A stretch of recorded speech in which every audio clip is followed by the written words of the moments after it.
What's up, everybody? Thanks for joining in to Badum Biz. I'm Anthony Frieda. Of course, you know that. This episode's fantastic. We got Will Lewis from PhantasmaPhonic. Will's a great guy, really creative, really talented dude, very skillful. We have a great conversation. And he actually shows us a lot of his music, but specifically we talk about this song that he just released called Limitless. And I actually played some drums on it, and he did an incredible job on it. So please follow the links in the description to his page, absorb his content. He also has a Patreon. Check him out, Will Lewis from PhantasmaPhonic. Enjoy.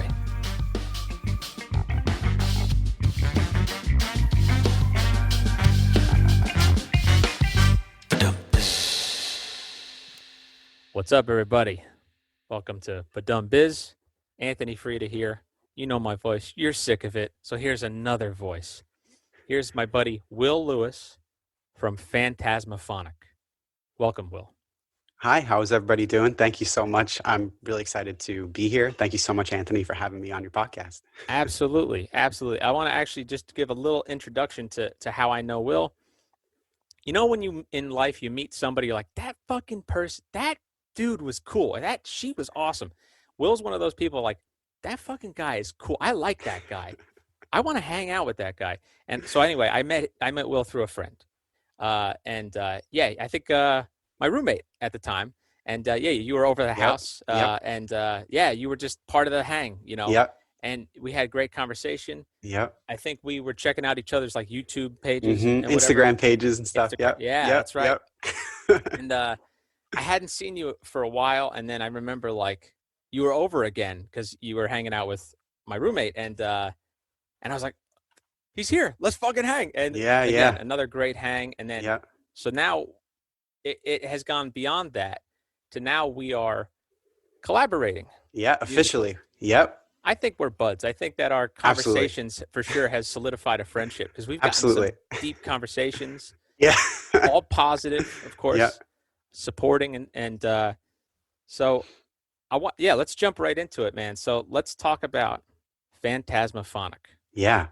Go ahead. Yeah. Okay, great. Thank you. So PhantasmaPhonic is my music endeavor right now. And basically it's like my music project where I've been creating, I've been creating songs, like original songs, mostly original songs from scratch, and just kind of showing off my production and guitar playing skills and songwriting skills in an effort to start building a library of songs that could be used for all kinds of media, like TV shows, video games. A lot of my songs, people say, would sound really good for video games or like Netflix series and stuff. Definitely, awesome. Yeah. So I've been kind of building that up, and now I've been taking it into a new direction where now that I have a core base of about 35 or so songs, I'm now branching out and starting to do collaborations with other artists, also in an effort to continue to build that library, but also to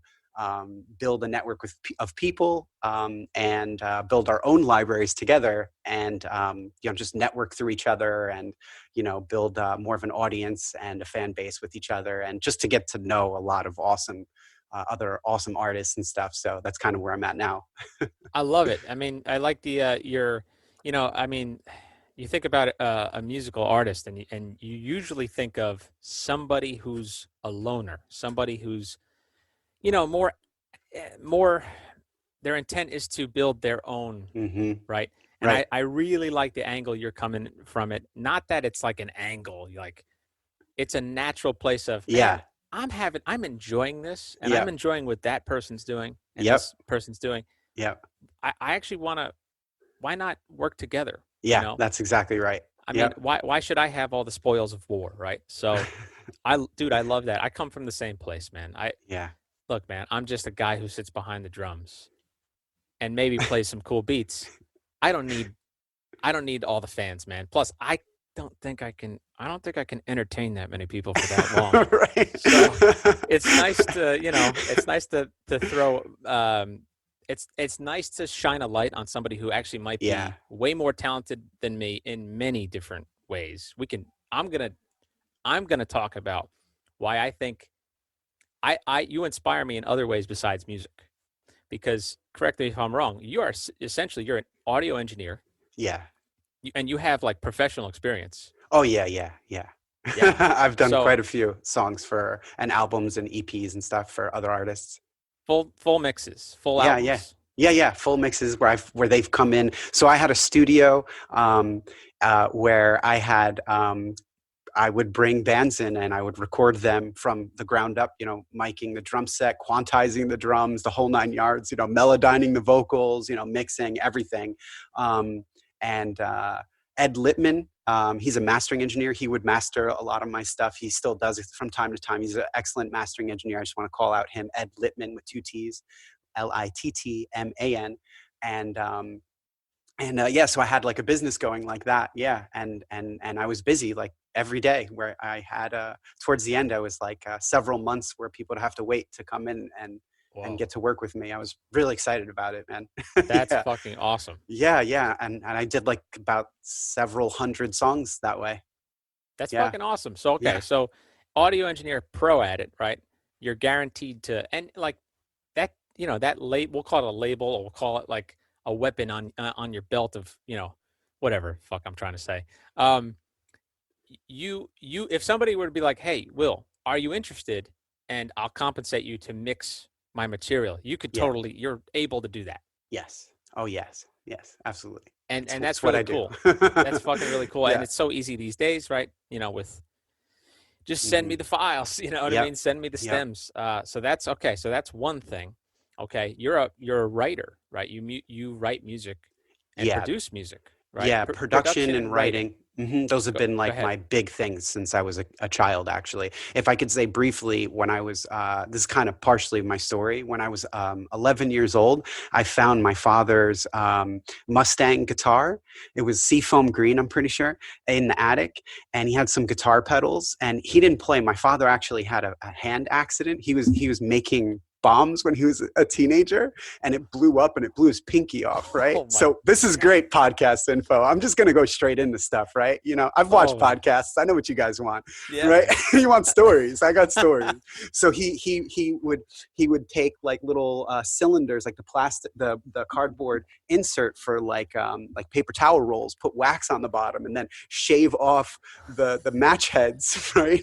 And then bang them down and put wax in a wick. And when I was growing up, this guy was wild. When I was growing up, he had a pipe and he showed me a pipe that he blew up with one of these bombs that he made, right? Oh Right. my God. So anyway, the story is he had his finger around the tube like this, his pinky around the tube to keep it from falling, and he was banging it and it went off a spark or whatever. So my father had a couple guitars, but he couldn't really play because he was missing a finger, right? So but he was really into rock music. So, well, when he was younger, at least. So, I found this guitar up in the attic that he just had floating around. It was some guitar pedals, and it was mainly it was a distortion, it was a delay pedal, and it was a phaser pedal, right? So, he also had like an Akai tape deck, right? Like this Okay. really nice Akai tape deck that was like $1,000 or something when he was younger, right? It had like a glass crystal head on it. It was like part of like Whoa. the what made this thing special. Anyway, so what I figured out was, and this was when I was 11, and this is what made everything change in my life, was I found out that if I could play the guitar, and I had no idea how to play, but I would use the delay pedal and you could use the feedback and create all these noises and stuff, right? I would record that into the tape deck, but then I would take that tape out of the tape deck. I would stick that tape into my Walkman and I would put a new tape into the tape deck. And I would take the guitar and plug it into a Y cable with the Walkman plugged in at the same time. I What would the? hit play on the Walkman and I would multi-track over the tape, the tape from the Walkman onto the tape deck. And I would just keep swapping tapes and I would layer. And that's how I Holy learned shit. how to record. I had no idea how to play guitar. This is why I say production and soundscaping and writing and composition is definitely my favorite thing, because that's where it all started. So Whoa. I made all these tapes growing up where, and I learned that as I would record, things would lose quality and they would lose volume. So I would record things earlier, right? And I Gotcha. had these little, like my aunt had a cat, which her name was Scrungy the cat, right? So Scrunchie the cat. Scrungy, yeah. So she had these little like balls. The cat balls had little bells in them, And I would take two microphones and I would shake them side to side. So I would create this stereo side to side, right? And then I would take the tape and flip it, and then I'd start playing some guitar noises over it, and then eventually, when I was like 12, about a year into this, I eventually like found. What happened was I had you have that week or so off from Christmas to New Yep. Year's, Yep. and I came home and I had a guitar book, and I was like, I'm doing this. I'm doing this. Oh, Now that dude. was when I was 12. So I Nice, was like, man. I'm sitting down. I'm going to do this. So I learned like C, G, D, all that stuff within that like week or two, and then I just kept going from there and And started. guitar is your Yeah. main would you say your main Yes, instrument? no doubt. Yeah, by far, it's my main instrument. Yeah. I just want to reflect on what you just said, man. So all that story, Yeah. that's the definition of creativity. You know what I I mean? mean, I Like have to say, in hindsight, I'm pretty proud of my 11-year-old self for it. you absolutely should be, because Yeah. now I'm going to follow up with a question, but you had to, so essentially you had ideas in your head, we'll call it your mind's ear or your Mm, mind's speaker. You wanted to hear something mm, just from experimentation, mm-hmm. and you had to figure out how the Mm-hmm. fuck I want these sounds to happen together. Oh Now, yeah. did you just playing around, did you stumble upon that technique of multi-tracking, or did it Bro, I make just sense to came you? bro, I just came up with it, man. Really? It's like really one of my things I'm really proud of. Like it was when I was just a kid. I literally was just sitting there and I was like, if I take that cable and I take that tape and I put it out and I put it in my Walkman, I might be able to play the tape and my guitar again and put them together. And then when I Holy shit. realized I could, I was like, what if I do it again? And I swapped the tapes and I just keep going. We can like quote that as primitive multi-tracking Oh yeah, almost, yeah, right? yeah, yeah, Like totally. or like pantry, Yeah, pantry yeah. multi-tracking. Like you Entry just took level. what was, yeah, you took what was around, and but Yeah, the no doubt. concept of it, Hmm. that's funny, man, because I'm trying to think of like, and I work at a school that students get taught production, how to work the board, what compression Yeah, is, EQ. excellent. So that concept, sometimes I imagine that these students can't even really grasp the concept of it as they're learning how to use the tools, right? Yeah, But it takes a lot of abstract thought. Yeah, a lot of yeah, abstract. I mean, even for me, when I first started doing it about 4 or 5 years ago, yeah, absolutely. I was like, what? yeah. I don't understand any of this crap. Hmm. But I can turn knobs and faders and all that. But you had the concept of it, and then created the technique, I guess you would call it, or you created a way, you found a way that worked Yeah, for you. yeah. And then every time you ran into some issue, you said like the degrading volume every time Hmm. you added, right? Yeah. You came up with a solution for that too, Exactly. right? Yep. And that's probably the biggest takeaway lesson from the whole thing is that wasn't that I came up with that, but that I saw the problem and pushed through and found a solution. And that's what having a music career is really all about, because it's Yes. nothing but nonstop problems, period. Yes. Yes. Literally from every angle, whether it's on the business end or a technical end or software or hardware or whatever. And whenever you think you've put out enough fires, a new one pops up again. Yep. And that was probably the biggest takeaway was that it was I guess just the intuitive nature to problem solve there. Because that's what this is all about. This is a lot of problem solving.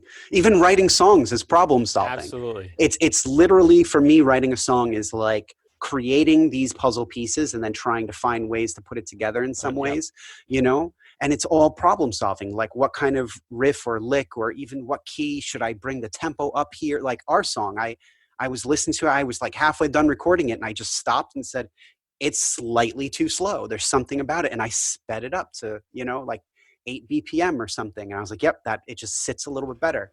I do want to get into that, the Yes. song, but Yes. I got to ask this question first, though. So Mm, this is the question I wanted to follow up with, which is, you know, this concept that you had in your head, and you wanted to hear these sounds together. yeah. Did you have a model for that? Meaning, were you listening to music up Right. to that point that you Right. kind of got like a sort of like a reference. Right. No, not really. I could tell you, Really? like, for me, I feel like, first off, there's no one way that I write a song, right? There's ways I write more often than not, like maybe on a guitar more. I don't know, right? But generally, it's like a feeling that I have that I just express intuitively with, um, it just comes out intuitively in an audio kind of way. It's partially why I even call my channel PhantasmaPhonic. My tagline is conjuring apparitions of auditory illusion. I love it. It means like I'm just creating sounds out of nothing. Yes. Basically what I'm trying to say. You know what I'm Yes. saying? Phantasmaphonic, like the ghost in the sound, in a sense. You know, the Yes. apparition that's just, it's conjured up from your feelings. It's not even necessarily there. Sound isn't really a physical thing. It's Yes. waves, right?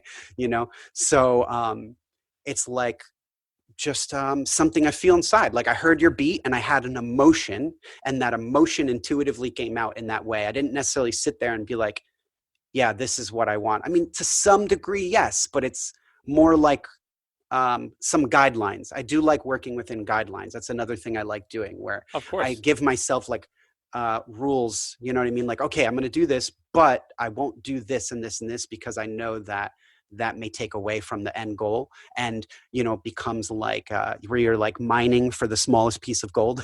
You know what I'm saying? Yeah. Like you're trying to make the tiniest little part that in the end nobody's going to care about. You know what I mean? But So you care about it. It's important to you, and right. oh, It what I'm saying, what I'm yeah. trying to say is, I try not to get too carried away with some of that. But yes, no, definitely. Like I like to pay attention to every little detail, though. Yes, for sure, for Yeah, sure. man. I mean, Um, I can hear mm, it. I can hear it in your music that yeah. I've heard, right? I've heard, and you have a lot of music too. Yes. Um, Yes. so okay. So let's get into the song then. So I'll just briefly. It came from me just kind of during this. Was it before the quarantine that I sent that? Yeah, right or I think no? so. Or it's like right as it was starting. As it was Yeah. starting. Yeah. Yeah, I was kind of reaching out to like people I know that are very creative. And I thought, you know what? I have this folder of beats that I kind of in my old studio, my old house. Yep. This is about a year or so Yep. ago. I just sat down one day, said I actually video I have video for a lot of it, but for the folder I sent you, I don't think I had I think I lost the video too. So that's why it was just sitting around. That's what it was. So I had this folder of beats and I played them on the drum set and they were Mm, kind of like they had like a produced drum sound in mind. So they might have had like I mixed it so it might have sounded as though it was electronic, right? mm-hmm. That was Mm-hmm. my goal.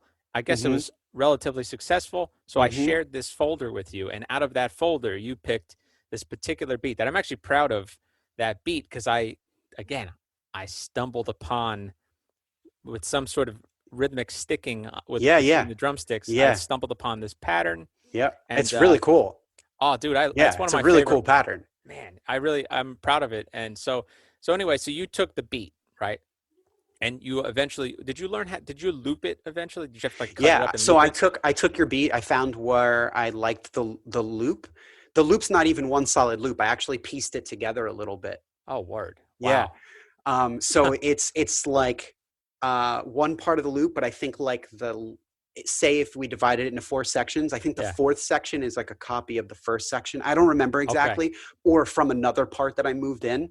And then I did like quantizing to it. I Yep. quantized it and locked it to the grid. I initially didn't, and I had it kind of that way, and then I eventually did. The song went through several changes along the way, and And then like you I know said, brought the why? tempo up. But you know why? It wasn't to a click, right? Exactly. Yeah, Exactly. yeah, So I got to pay you a compliment. I didn't put a click on when I right. recorded these things, right? So they were just like, all right, let me groove. I captured it. Great. And maybe I can toot my own horn that it was consistent enough for you to Oh yeah, use some of it. Because no doubt. Yeah. if I was like Hmm. more drastically inconsistent, it would have been unusable, Yeah, right? yeah. So, It would have but made it a lot harder. for you though, for you Yeah. again, you put the work in to kind of trim the fat and put it Hmm. together so that was one solid. Yep. So I have to pay you a compliment for that because by the way, because I wouldn't know how to do Well, I mean, that. a big part though is because you did play so consistently and you had really nice feel. You know what I mean? Thank you. Yeah, Appreciate that. and I think that's the big thing, and that's partially why I'm enjoying working with you and other people is being able to take other people's feel and kind of work off of that, you know, in ways that I wouldn't like. As much as I took what you did and all blah blah blah, this song would not exist had it not started with you making that drum beat. You know what I mean? So That that's makes awesome. me feel so good, man. And I think I texted it to you when I heard the final mix and I saw you have a Yeah. video too that so Will puts out videos for Phantasmaphonic too Yeah. of him playing along to the songs, his Right. guitar. It's really fucking cool. They're really Thank good you. videos, really good Thank quality you. videos. Um, so when I saw the final product now, because I you had me play along with the song with some Yeah. video. I sent that to you, Yeah. and then you did this like side by side kind of. You edited this really cool video of the two of us playing along. Yeah. And I remember saying to you, I said, I feel proud to be a part of this Mm. because you took something that to me was sitting in a folder, man. That could be a box in a storage locker to me Yeah. in Right. real life, right? Right. And you made like something very special with it, and Mm. that kind of reinforced to me like, you know what, maybe the things that I think are shit Mm-hmm. aren't that bad. Maybe I should Nah. like, Yep. share it more, Yep. uh man, And it goes to did a show you, you could make your own drum packs, man. I I, literally treated it like a drum pack. but you know what though, man, you know what though, I gotta tell you, because this is kind of a joke I have, is like, that's what drummers are doing who were making most of their money recording for years. Eventually they're like, okay, I have to ensure that I get a steady stream of income, so I'm just going to do one of these drum packs. Mm-hmm. But here's what they have to do for hours. It's like, and it'll be like, okay, thin light ride cymbal, Yeah. strike hard, Yeah. Yeah. Yeah. and they have to wait until the sustain is done. You know what I mean? They have to do the Yeah. same Oh thing with yeah. like, tom tuned Yeah. low. Yeah. You Yeah. know, dude, I would lose. I think I would lose my love for Yeah. anything creative while Yep. doing that. So absolutely, I do not want to do that. But I would, however, love to make a bunch of beats that were like, hey, That's good anybody could enough, use though. this. Yeah. Honestly, you make a bunch of beats and then you just do even one nice solid hit on every instrument and you let it fully decay. And you're even just that alone Even that alone, right? even that alone is really good. Yeah. And it's, yeah, sort of like, yeah. I mean, I get what you're saying too, which is, hey, if you like this beat, or as I should Hmm. say, if you don't like this beat, but you like the sounds of this beat, here are the sounds Yeah, to exactly. And then you can do what make you your want. own if you'd like. Yep. That's a good idea. See, this is Yep. what I'm talking about. Will's got ideas. He's Yep. so creative. No, there are no you always find a way around. That's You I like. have to. You have to. Yeah. I really There's like just that. no choice. There's just no choice. Otherwise, this will leave you behind like so quickly. And there's nothing like there's there's like no worse feeling than putting so much of your time into your music career and then just like seeing it just left behind so fast. And you're like, like it's partially what keeps me going, I think. I mean that's the other thing though. Like you are essentially, with that inclusion idea too. Yeah. Um, this is not easy. This is a lot, even with your skill set. It's still a lot of work, Yeah, definitely. right? Very time consuming. Time consuming. Hmm. Um, and your standard is going to grow as far as like the quality. You're Yep. always going to want to see if can I get a better quality, which means you're going Absolutely. to always kind of put some work on your shoulders. Hmm. But I think a good balanced Yep. uh, sense of like hard Yep. work and pressure, Hmm. but to challenge yourself to make your product better, right? So, Yep. I mean, I could say that as far as when you said career, you know, if I challenge you with this question because I have to reinforce this for myself these days. If you don't make more than what you would make in 1 year, ideally for salary, let's say if you had Hmm. like a 9 to 5 or whatever, Hmm. if you make about that your entire career, was it worth it still? Yeah. Fuck Yeah, yeah. because of all of the I don't know, man. You live once, right? And I don't think anybody is gonna be at the end of their life wishing they worked more. You know what I mean? Yeah. I will. I'm trying to impart like it's also like a legacy that you get to leave. You know what I mean? Absolutely. You're not just leaving a legacy of being another person working in an office, which I'm not saying anything wrong about that. There are plenty of people who are have families that they're supporting that they're Oh, leaving of course. incredible, impeccable legacies, Of and course. what they do in their office is irrelevant. What they're doing with their families is incredible, and the office is Yes. giving them the finances to do that, and I completely respect Absolutely.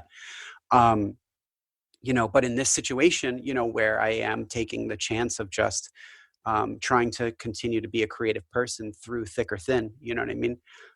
It's definitely worth it, man. Like there's just certain things like I've gotten to do or people I've gotten to meet or moments that I've had that I couldn't imagine not having. Like, for instance, I worked on the SSL board that was used to mix the Lion King soundtrack, dude. Oh shit. Yeah. That's cool, Yeah. dude. Isn't that cool? That's really cool. Yeah. Like, did I hear the King soundtrack through it? No. That's But okay. when I was growing up, I took the Lion King movie and I dubbed it onto audio because I liked it so much that when I couldn't be in front of the TV, I would listen to it or go to bed listening to it in my Wow. headphones. Later in my life, I got to work on the board that was used to mix the soundtrack That's for it. fucking incredible. I'm blown away by that. You know what I'm saying? So there's like moments like that I'm Of just course. genuinely like really proud of. You know what I mean? And really happy that I've gotten to have. Absolutely, man. Yeah. I'm glad you said that because, and I hope if they're, whoever's listening to this, if you're a creative person, what Will's saying is, he essentially just has an itch for Yeah. this. He loves it, Mm-hmm. and the fact that he just he's able to create and now share Mm-hmm. his creations, um, that's enough, Yeah. But however, there is, I think so, at least. I think there's plenty of opportunity for you to make an income doing this. Yeah. Yes. Absolutely. Yep. Absolutely. Yep. Without a doubt, to me, for Right. sure. Right. Just listening and seeing the quality of the products that you Mm-hmm. produce yourself. Mm.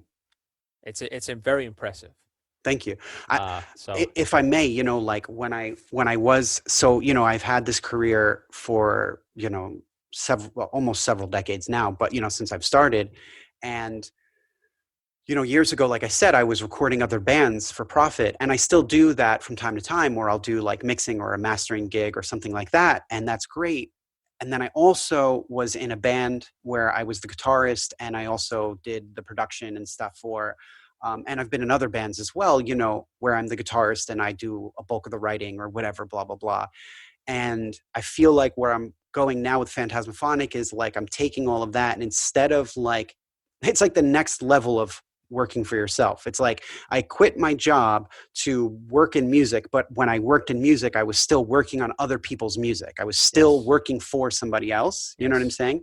And then even as I broke even more away from that and I started to work in my own bands and tour and, yep, survive off of that, I still at the end of the night, they would hang out with the singer. It was the singer. It was, you know what I'm oh saying? yeah. I'm just the guy in the back who's like, dude, I wrote the guy's harmonies. You know what I mean? Like literally, whatever. Okay, whatever. And I know that's part of it, so I don't really That's mind. cool. But it got to the point where I felt like I needed to put myself as the forward thing, as the artist this time. You know what I'm saying?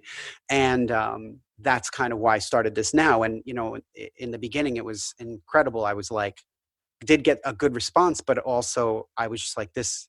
I don't even feel like naked. You know what I'm saying? Oh It's yeah. like I mean, these are yeah. completely my songs, and like nobody else is part of this. So and I made that thing where I was like, every week I'm going to make a new one.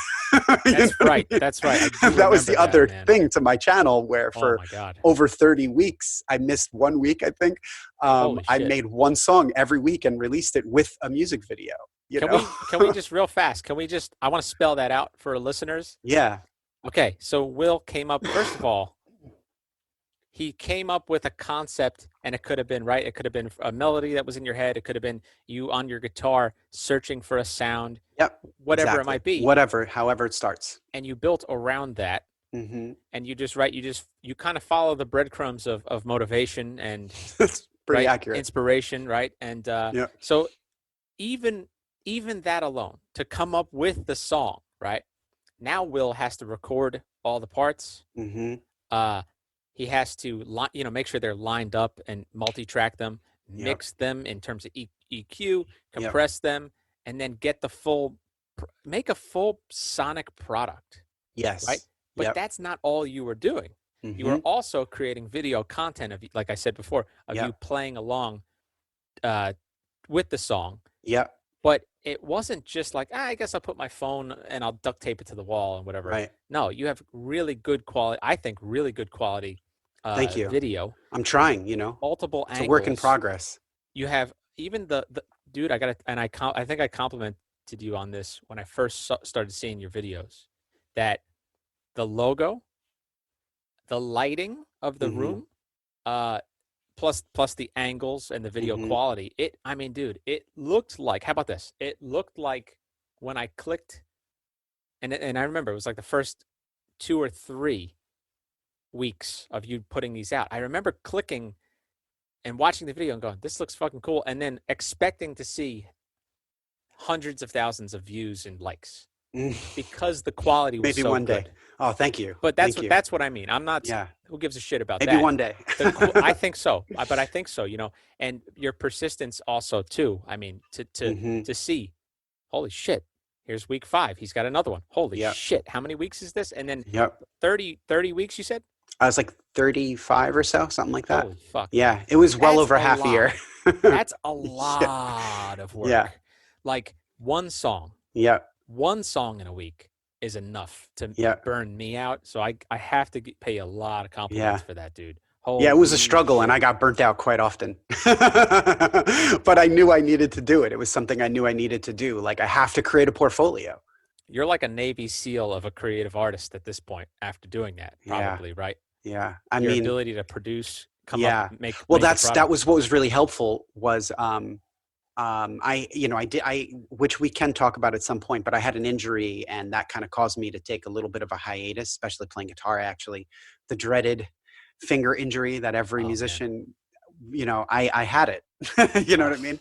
So, which we'll talk about, but sure. I've moved past it. And but there was a couple of years there where I like legitimately just couldn't play, like basically on a dime. It stopped. Oh my God. And production was difficult too, especially because production is a lot of work, and part of the way you mitigate a lot of that work is through shortcut keys, and it's hard to do shortcut keys with the bum finger, and when you try using just your mouse you wind up literally overworking your other finger, like Yep. your mouse clicking finger, and Yep. that was becoming an issue. I mean, it was like everything I was working for is slipping through my hand like sand, you know what I'm saying? Yes. But anyway, on my comeback, with PhantasmaPhonic, initially when I first started PhantasmaPhonic, a big part of why I was doing this was to get back into the flow of things. I can't go around and say, hey guys, let me mix your stuff for a profit if I haven't professionally mixed something in a couple years and I don't really have any momentum in that regard going, you know what I mean? Mhm. Or, do you want me to be in your band professionally, or do you want me to produce you professionally, stuff like that. Because that's what I was doing prior. I was producing bands. I was not just recording. When bands would come to me, I would say to them, do you want me to engineer you or engineer and produce you? That means I could either just hit record and I'll keep my mouth shut and that's fine. I have no problem doing that. Or I'll produce you and I will quite literally become like the 5th member of your band, or however you want to perceive it. You know what I mean? And that was something I wanted to get back to, was kind of showing that I was able to do that. And I was like, the only way to do that is to just start doing it for myself, start producing myself and putting myself out there again. And as soon as I started doing that, like immediately I started getting like, some work and some followers and started to get some momentum, even self-esteem back in that Not regard. a surprise though, man. Not because again, it speaks for itself, the quality of the work. Thank you. Thank you. Of Yeah. I mean, course. I really want to push this forward. Like, I feel like I've listened to a lot of different music growing up, and a short part of my childhood growing up was that I was also raised evangelical. And in that, my father and my family would only let me listen to Christian music. Okay. So two things happened with that. The one thing is that secular music became a taboo, which became like this prized thing. You know what I mean? Like I Yes. must get, and Yeah. that made music like even more enticing for me. Yeah. And it also made music like this. this sweet honey that I needed to taste. You know what I'm saying? Yes. So that really increased the value of music to my young mind. You know what I'm saying? Yeah. Oh yeah. And it created the second thing, and that is I have this whole other influence of music that nobody knows. This Christian rock in the 90s and the 80s, man, it was awesome. Really? And there is so many songs that none of you guys know at all that are huge influences for me. Wow. Melodically, playing wise, genre, all these different things, how the mixes sound, all of these different things that like nobody knows. Like such a small Yeah. group of people know. I could name drop bands that I still listen to this day that nobody really knows. So I have the influence of like, everything from like Wu-Tang Clan to AC/DC, like everybody, you know what I'm Yeah. saying? But then I also have like influences like bands like Starflyer 59, which I know you don't know, No, I or don't. bands, you know what I'm saying? Like, and then even more like mainstream Christian bands like Whiteheart and Petra. Those were bands you probably still don't even know them, and those were huge. And I've gone to the Christian festivals and like Creation and stuff like that. So there's this, but I also still did listen to like Nine Inch Nails and all of these things, right? There were counterparts to like Christian counterparts to a lot of these bands, Circle of Dust was a band I was in love with. That guy eventually turned into making music for like MTV basketball hoops from the 90s. Okay. Remember they would play basketball, all the celebrity basketball, whatever. I actually He don't did a remember lot that. of, No. yeah, there was a Christian dude literally making the music for that. And then he went on to make a band called Argyle Park. And then he has this thing now called Cell Dweller. That's Okay. amazing. You know what I mean? And now he's, does all kinds of stuff. People are just getting to know this guy. I've literally been listening to this guy for like 25 years. You know Holy what I'm shit, saying? man. So that's another big part, I think, of No my, pun intended. yeah, Sorry. yeah, literally. And then I also do like a lot of different styles too. Like I grew up in Elizabeth, New Jersey. So I grew up in a lot of diversity. I grew up listening to like bachata, merengue, and salsa and all of that kind of stuff. I also like, I grew up listening to hip hop. I mean, I was listening to Hot 97 Hot in like 97. the mid 80s. Oh No shit. joke, 1986. I Oh would shit. stay up late at night to listen to, I think it was like Funkmaster Flex or one of them that was like just getting started at the time. Holy It was shit. either him or I don't want to say, I can't remember the other one's name. One of those guys, you know what I'm saying? So like I had all these different influences, Celtic music. I'm like in love with new age music. I really like listening to, I mean, country I've gotten into over the years, you know what I mean? Of course, rock, stuff like that. The Yeah. Cure was one of my favorite bands growing up. Smashing Pumpkins was one of my favorite bands growing up, so anyway. No, I mean, So yeah, I think it's great. Knowing that makes me even more excited to hear what you're going to come up with, because you have so much to reference yeah, in terms of creativity that you can sort of not borrow from, but be inspired by. absolutely. Yep. And the other thing, I guess, it reinforces this idea. I learned this in college from a great, very smart professor who said there is, to a full class of people, there is no such thing as bad music. Now, Mm-hmm. to say that this is a classical, that's kind of where we were with classical training, right? You're saying that to a bunch of classical music students, they go, "The Yeah. fuck are you talking about? Yeah. There's no such thing." Have you And heard of basically, trap music? No, I actually love. I love trap music. I don't mind That it at shit all. is I like the dirty. beats, man. I mean, like Yeah, I don't care. I can like a listen to third it. of my channel is trap music. There you go. um, but her reasoning for saying that was because there's no such thing as bad music. It's a false statement because there could always be somebody who likes it, Yeah. right? So exactly what I guess kind of that goes along with what you said, which is you have so many influences and you're Hmm. open-minded to those influences, and you're not pushing away based on maybe like societal, cultural, Yep. whatever, like Yep. connotations. Hmm. Uh, and I think that's going to come without a doubt come through your creation Yep. when you make music. So Yep. that's cool, dude. That's really Yep. cool to hear that, man. Yeah. Thank you. Yeah. I mean, I'm definitely. I definitely feel like I have a little bit of a wider net cast for inspiration for certain things. You know what I'm saying? Yeah. Um, you know, I don't want to even say more because I don't like comparing, but I definitely have my own. I'll put it that way. It's been made unique by some of these artists growing up that not many people got to hear. You know what I mean? Yeah, that's Because they great, were, man. You got yeah. me interested in listening and checking that stuff out Oh, I too. could definitely show you some stuff, man. Like all kinds of bands that I grew up listening to that I still to this day think are worth listening to, I'd be and they're down for not that, just man. like shoving down like the Christian message down your throat or anything. Like it's I'd be funny, down a to lot of hear. these bands, like you won't even realize they're Christian. They were just on Christian labels. Yeah, Mute Math apparently was. Yeah, I've Know heard that that. band? Yeah, I remember Mute Math. I've seen them live. Great, fucking great band. Well, actually, one Yeah. of one of my top favorite bands. Well, the drummer, dude. The drummer Darren King. Yeah. I mean, they apparently, yeah, they apparently came from that angle of Mm-hmm. Christian music, Mm-hmm. Christian rock or whatever. But I remember when I learned that, I was like, I don't give a fuck. Yeah. This music's so good. I'm gonna. Yeah. It's so too good to ignore Yeah. for that reason. Yeah. Well, I'll tell you this, right? Like, I'm pretty sure Fueled by Ramen is owned by Tooth and Nail. And anybody watching this can double check that. But Tooth and Nail Records is a Christian record, right? Because Tooth and Nail is like a Christian expression. Um, and that I watched Tooth and Nail start from the beginning. It got destroyed, unfortunately. I had a flood that actually, like from Hurricane Irene about 10 Oh or so shit. years ago. And I unfortunately lost a lot of these things, like these tapes I made when I was a kid. And it was a Oh couple man. unfortunate things that happened. But one of the things that I even had the sampler packs from when Tooth and Nail Records was just starting out. This is way before that moved on to other things, you know what I mean, and got more into like secular stuff or whatever. Aaron Sprinkle, who produces most of that stuff, and he's on like a bunch of stuff. He was in a band called Poor Old Lou that was on Blonde Vinyl Records. And if anybody knows anything I'm saying right now, I guarantee you their hair is standing up hearing me say all this stuff, because it's got to be so nostalgic for them.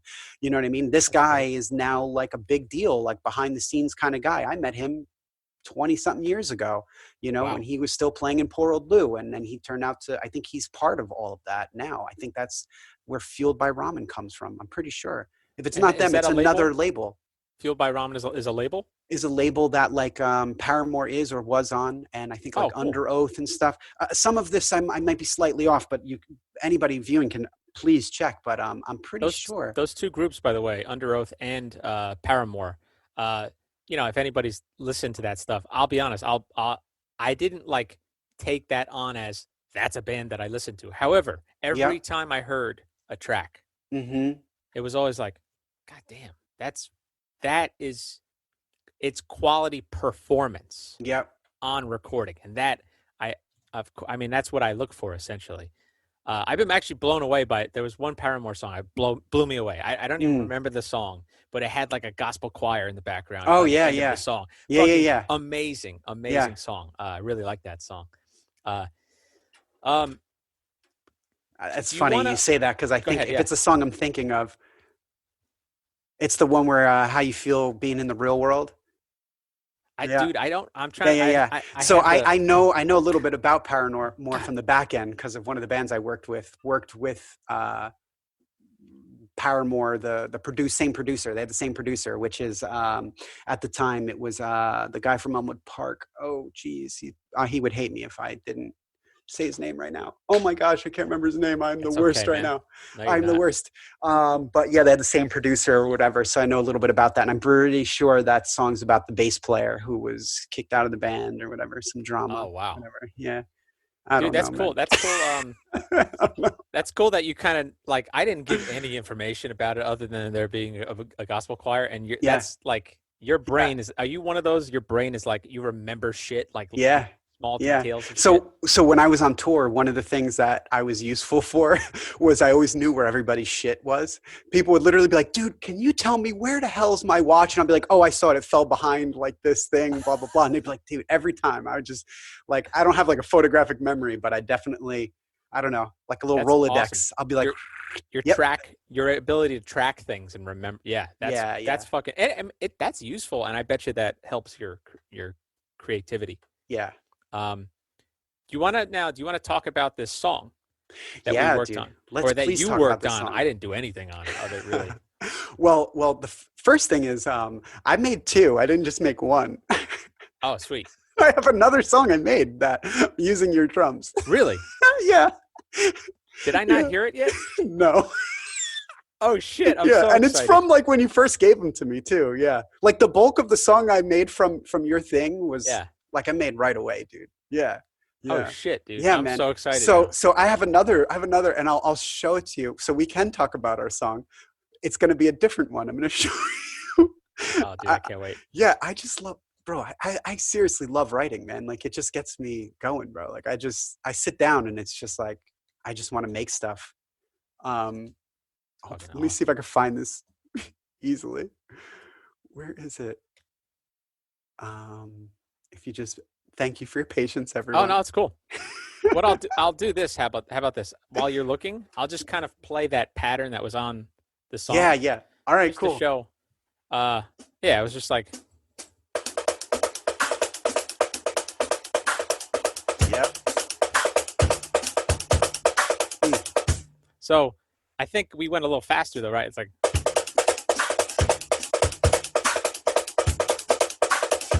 yeah. so fucking hard to play for 5 minutes or whatever, 4 minutes straight. But Can you imagine playing that song like straight through? dude, The whole time you just have to keep. dude, when I did that video of me playing along, I remember by the end of it going, "Oh my god, don't fuck up, don't fuck up, don't." I had to go through the same shit, man. Oh, I think I might have found. Is it this? Let me see. Oh no, That was cool. is it this?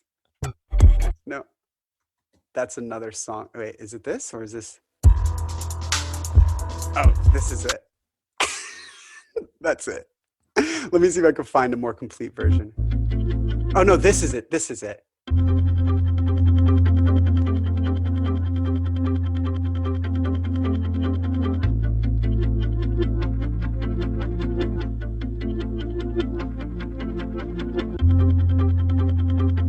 It's still a work in progress.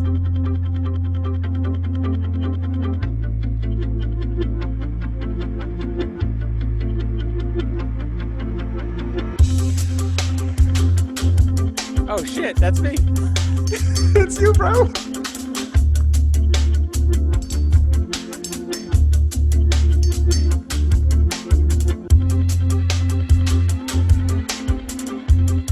Dude, that's fucking awesome.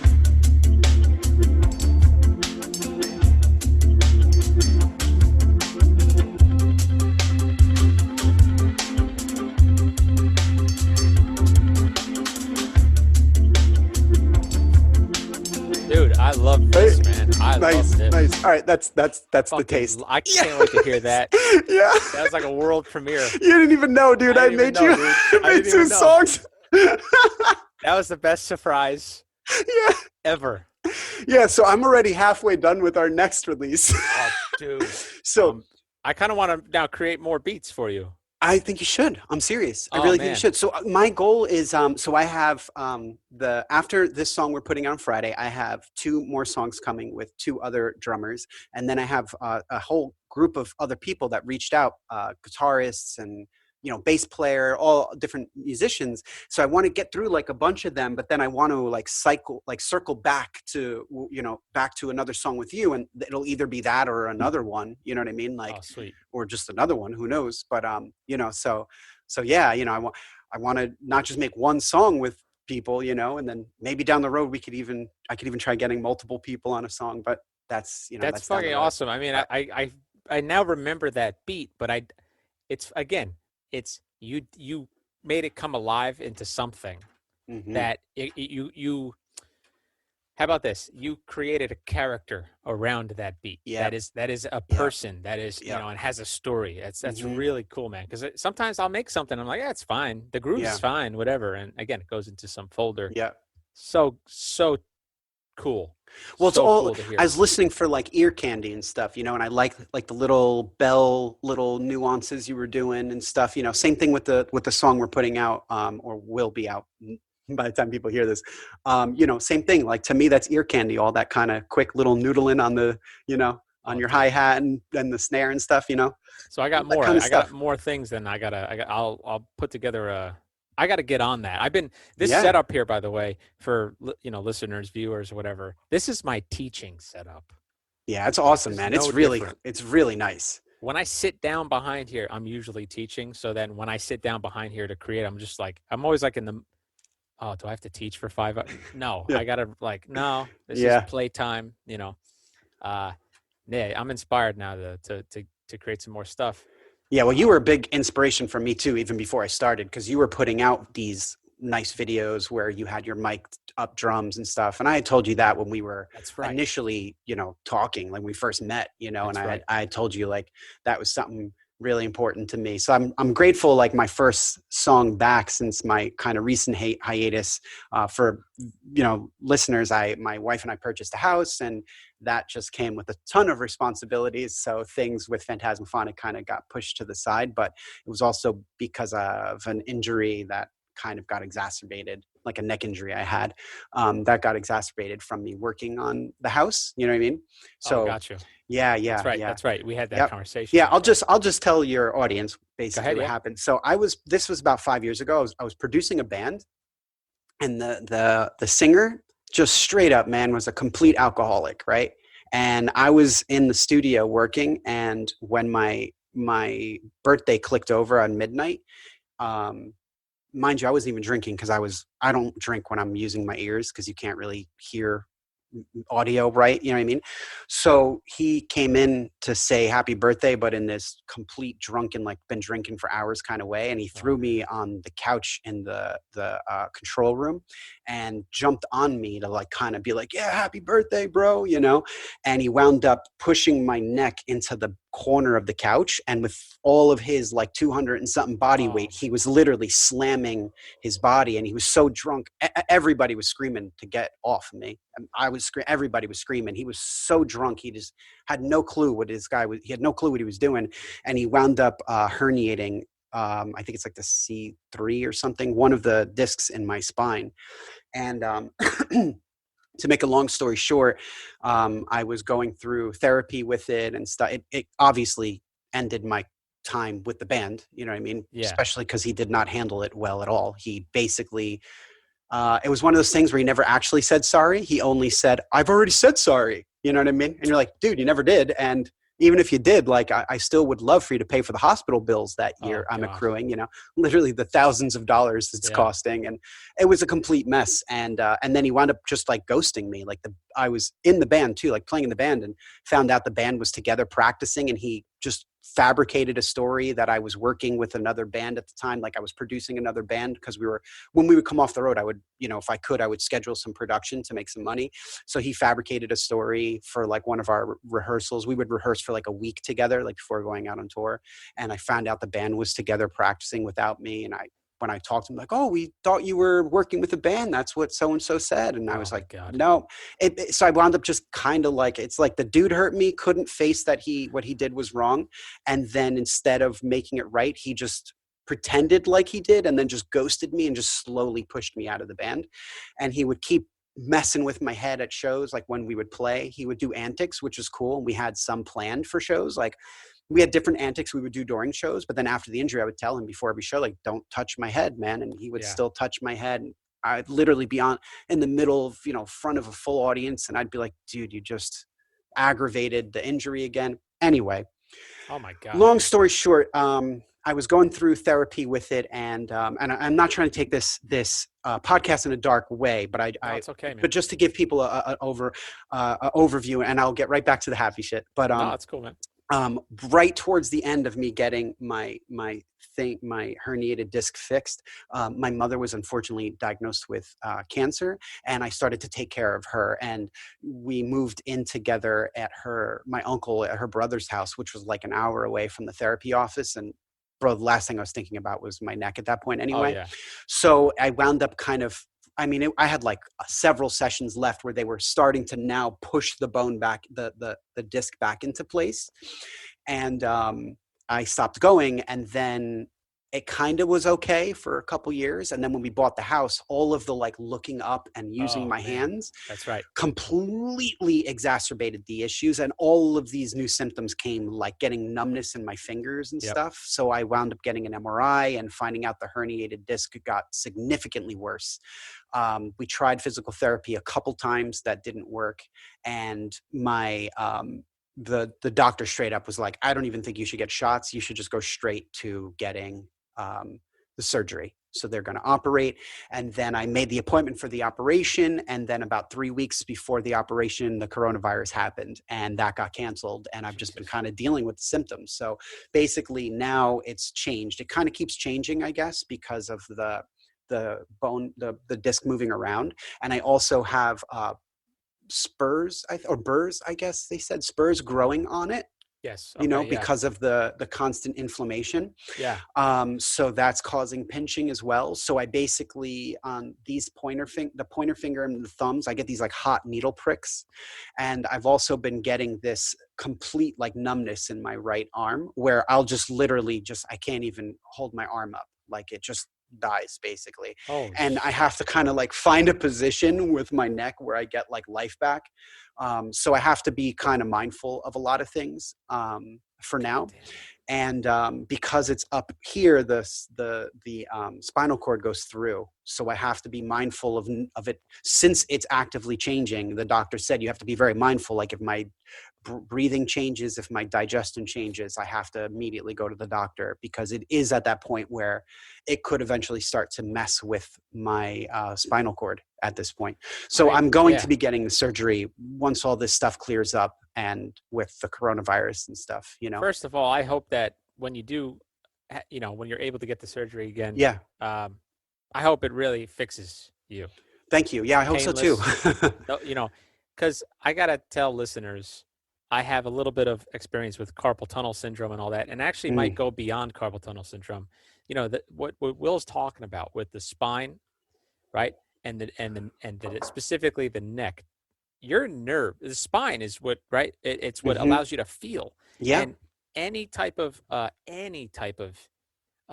pinching Mhm. or like you said, the what are they called again? That the spurs on Yeah, I think he just called them spurs or something like that. where Yeah. they're sticking off, I guess, and they're kind Mhm. of like maybe every time you move, it's kind of Mhm. maybe rubbing on the and it Yep. aggressively and injuring the or Yep. It agitates it, agitates the inflames it. nerve. Mhm. Yeah, so Yep. it makes it incredibly difficult to whether you're practicing your instrument, Yep. whether you're trying to produce music like yourself, Yep. it makes it incredibly difficult. That's damn right. It's one of those hurdles that, Mhm. somebody like Will who finds a way around it, it's quite difficult to find Yeah. a way around it. Oh, it's really testing my patience. Yeah. It's definitely testing my ability to problem solve. I'll tell you that much. Especially because sometimes, like I said, I have to sit in a weird way. I'll have to slouch in a weird way just to get feeling in my hand properly and be like, all right, let me get through this like couple licks that I'm trying to record on guitar real fast.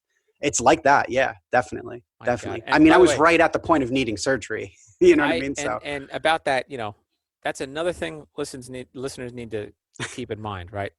All the stories of bands that you hear and yeah. and and the personalities.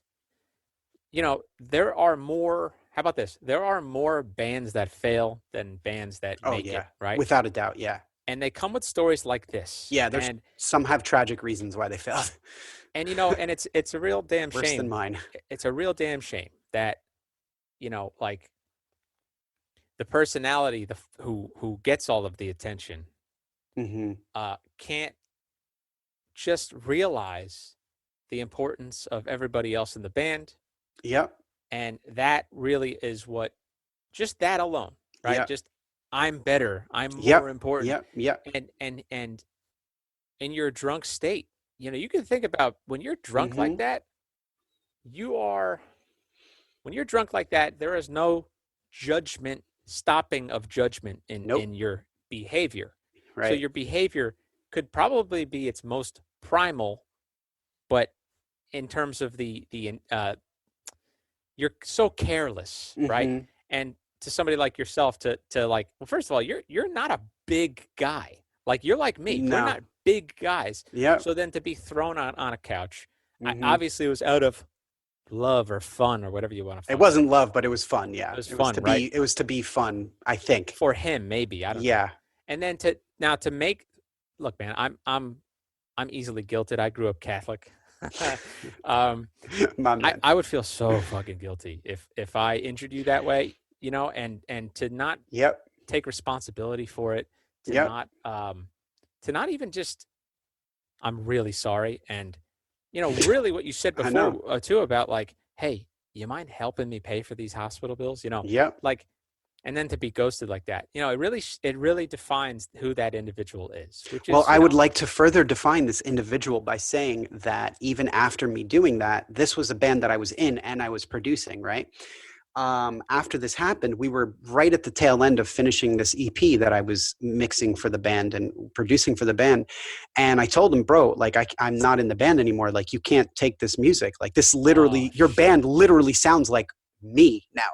Like, not even like, I quite literally made the band sound like my sound. You know what I'm saying? yeah, Like yeah, it's my sound. It's my production value. It's my programming. It's my guitar playing. You know what I'm saying? Like yeah, I literally wrote your 3-part harmonies, my bro. You know what I mean? yeah, You can't take this music anymore. Strip out. You wrote the song, like the chord progression and the vocal lyrics and the vocal lead melody. That's what you made. I made majority of everything else. Strip out what I made and just keep your song, keep your lyrics, just get it redone. And I told him there was another really key thing. I told him, I said, bro, if you go to a Alcohol Anonymous and stop drinking, I will, number one, also stop drinking. I don't drink a lot, but just socially, whatever. I yeah, said, I'll stop drinking to help to support you, and I'll stay in the band, dude, because I know that we're working on this together. Like, your alcoholism caused a physical injury to somebody, and I am not trying to curse you for it. I'm trying to see you through this, and I will support you. And he literally said, no, no, I'm not going. you're And a I told saint. him, well, then don't take my music. And he wouldn't say that he wouldn't take my music, but he promised that he would at least give me credit for it. And I found out right as I started PhantasmaPhonic, about a month in, and this was about 3 or 4 years after the injury. He took the songs that I had made with him and he put them out. Ready? Not only did he put them out, he didn't even put it out under the band's name. He put it out under his own name, and he did not give me any credit whatsoever. It's literally his own full name and a picture of him holding a guitar in the front, like he even played one note of Oh, guitar on this thing, right?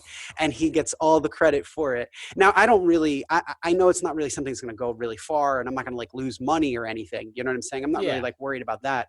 But it's to have something you put so much effort into.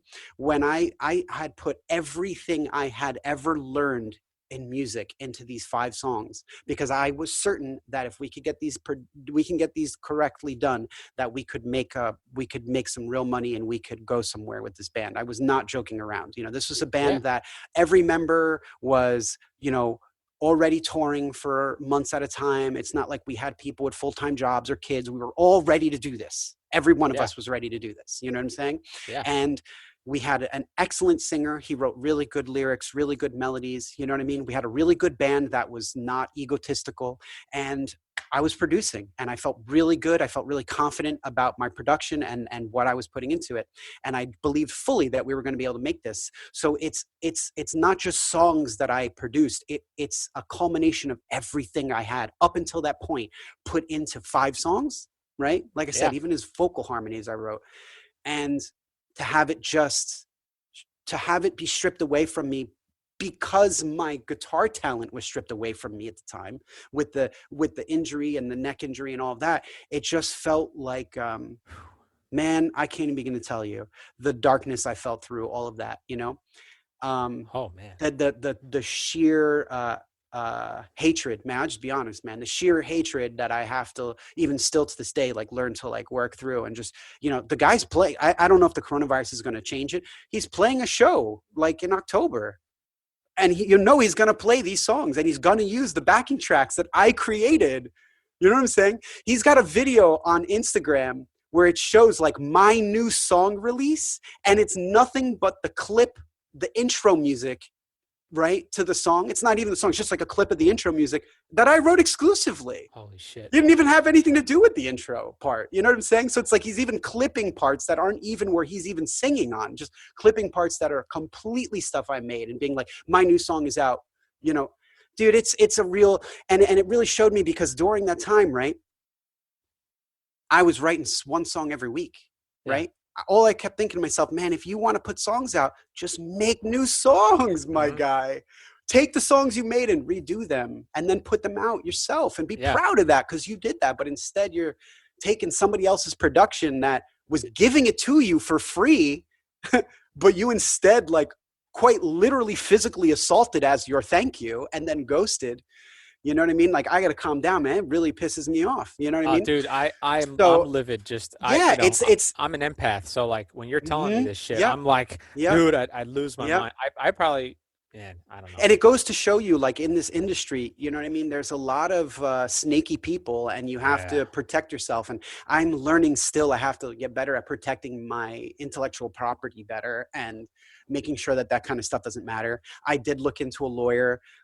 It would be a couple grand just to send this guy a cease and desist letter. And I said Yeah. to the lawyer, I'm like, I know he's not going to cease and desist from a letter, dude. Yeah. Like, Yeah. Yeah. because the lawyer's literally like, oh, Yeah. he may stop after that. I'm like, I know he's not going to. Yeah. I'm like, so then what's the next step? He goes, well, at that point, then we'd take him to court. And I'm like, so I'm going to spend $2 to $3 grand to start the process, Yeah. then thousands of dollars to take the guy to court.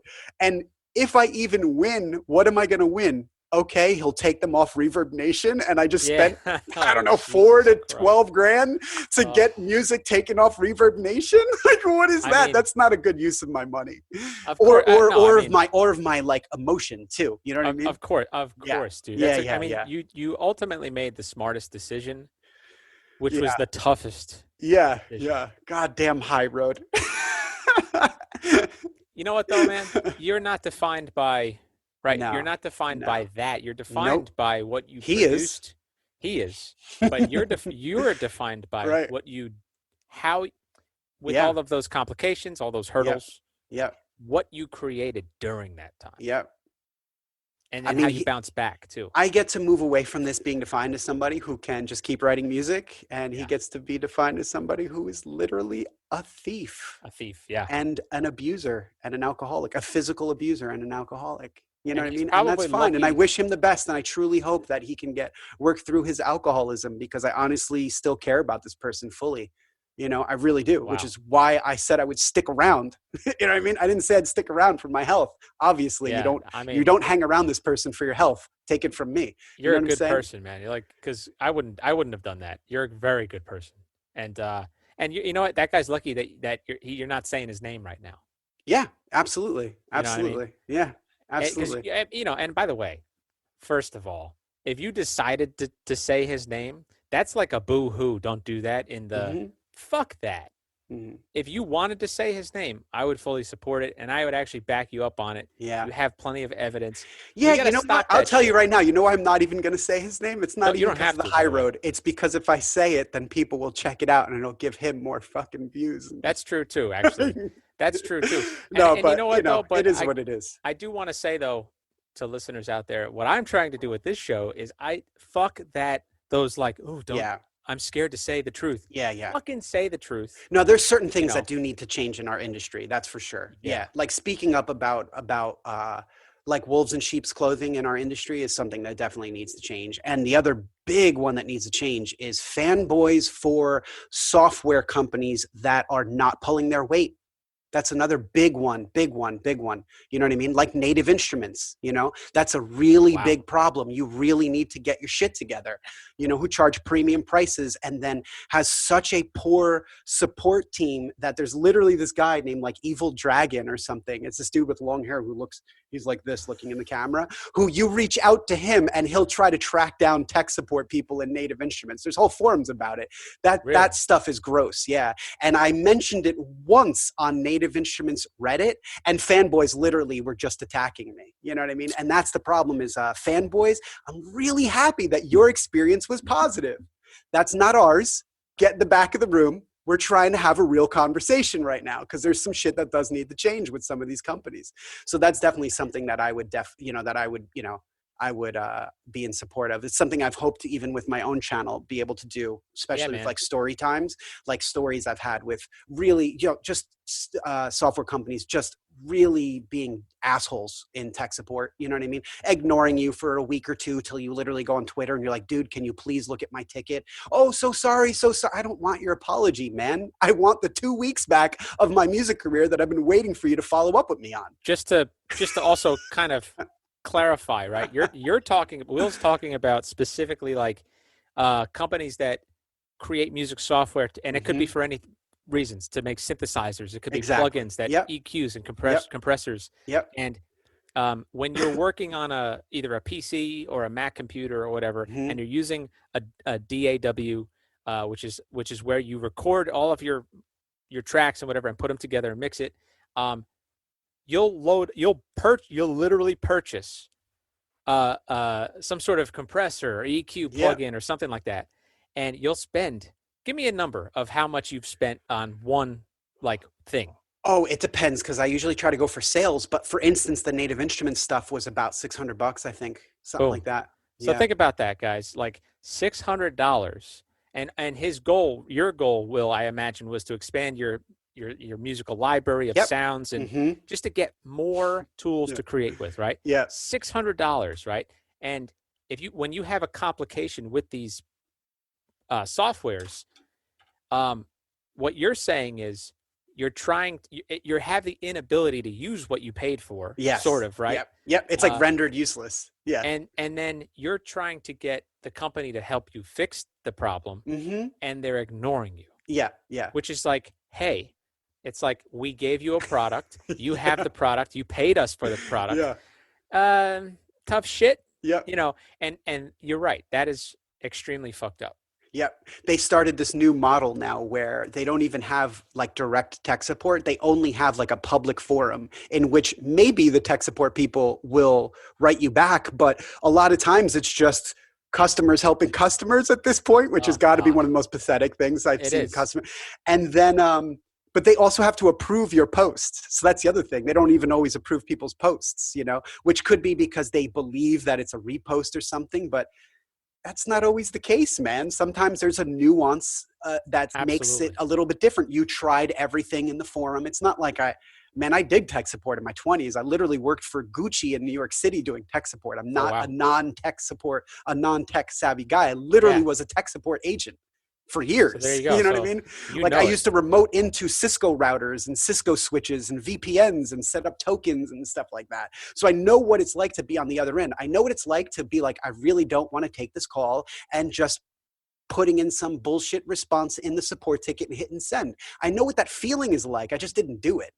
Yeah. These guys are starting to do it, where you literally will write a paragraph, hey, this is the issue I'm having, these are the things I try, and then they write back with, try this, and it's one of the things you said you tried, and now you have to Yeah. wait another entire week for them to write back again, and you're Yep. like, you're not reading.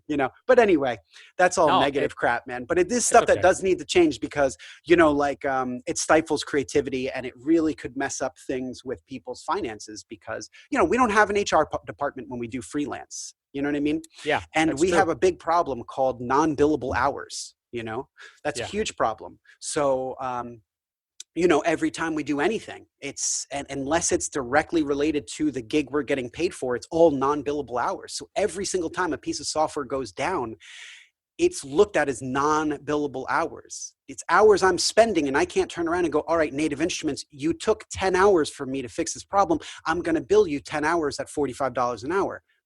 They'd laugh. I But know I it's don't get to it's turn around and laugh at them when it's taken them 2 weeks and I paid them $600. exactly. You know what I'm saying? And you know what, for listeners, just to paint out a scenario where this could fuck you. Mm, All right. Will, let's say, is engineering and producing for an artist. Has put in, let's say, 2 weeks of work on, let's say, mm. 5 songs. All right.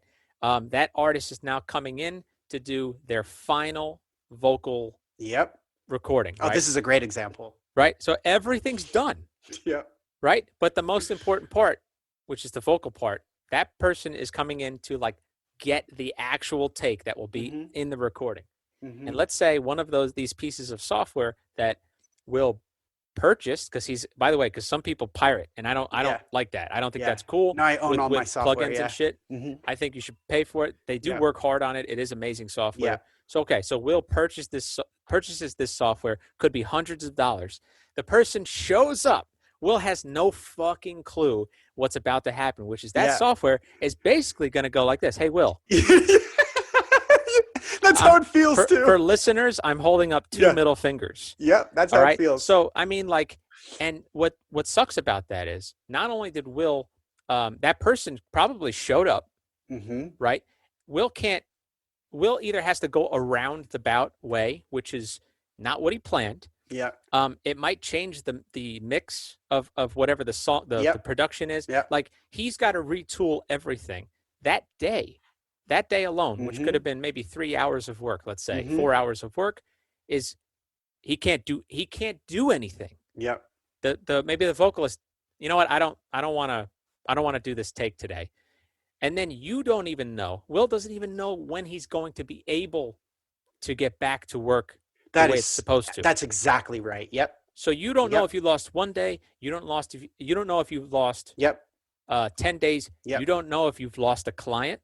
Yep. You don't know if you've lost future clients. Yep. So that's what Will's talking about. And it's your livelihood. So you can imagine what this does to your anxiety. Absolutely. Yeah. And all you could think is, I need to go back in my studio and I need to start working on this issue, because every moment that I'm not working on this issue, I'm just in never land, Yes. just floating around in the ether, wondering if it's going to be an hour or a month that it takes me to resolve this. That could be like a 9-to-5er. I have to print things out so that I can have clients sign forms. Your printer breaks, and now you are expected to, at 5 o'clock, you know what? No, you're not going home. You're going to fucking fix the printer. Yep. That's essentially what this is for you. So yeah. If that scenario as a worker makes you upset, that's freelance, baby. That's freelance. Like, that's exactly how it is, man. And the way you said it too, where like the issue happens like right at the tail end of it too, man, it's I swear, if computers don't have some sort of consciousness, their luck is incredible, I have to say, because it's always at the worst time. I've heard a great quote, and I love it. I love saying it because it makes me laugh when these things happen, which lightens the frustration a little bit. But when you give technology the opportunity, it will stab you in the back. Yeah. I mean, yeah. I've experienced it myself, but not like that, though. My thing is, I've never met a 1 or a 0 that I trust. Not once, man. I love that. Not once. I have 3 backups of everything that I do on my computer. See, literally. You're a smart guy.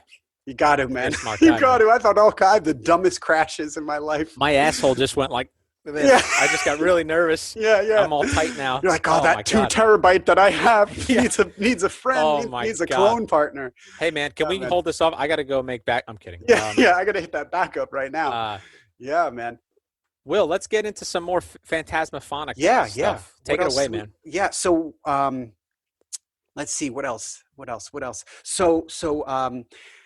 So this is going to be my first song of 2020, right? So basically, I moved. My wife and I, we bought this house. Like I had said, injury got inflamed, yada yada. Long story short, I tried pushing through it. I eventually just kind of pumped the brakes, and I just focused on my Patreon, which is something I want to discuss. So through all of this, initially when I first started PhantasmaPhonic, I was actually able to start a Patreon, which like grew pretty well. I'm like so happy. I'm so proud, and I'm so encouraged by it, because I have like this group of people who are part of my Patreon. And for those that don't know, Patreon is like it's a service where you could support your favorite content creators, and you could support them financially, and it's usually on a rewards type system.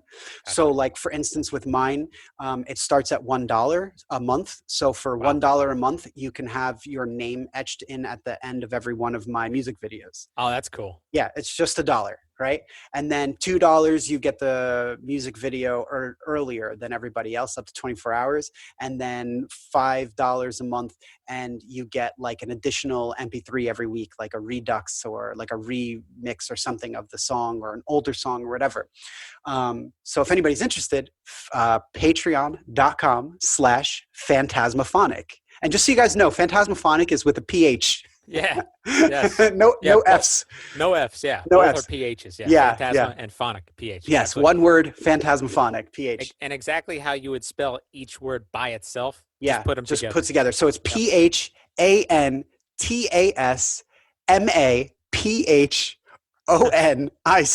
Phantasmaphonic. That's it. So I have a Patreon and I started focusing on there. I have like over a couple decades worth of songs that I've created, just through my life that I've been holding on to for years and years.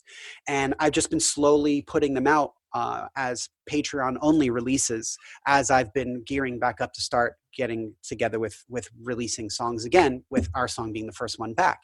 I'm not quite sure if it'll be back to weekly releases yet, especially if I am collaborating, because it adds like another variable to the mix. Do I Of get the course. video in time from the other Of course. person? Yeah.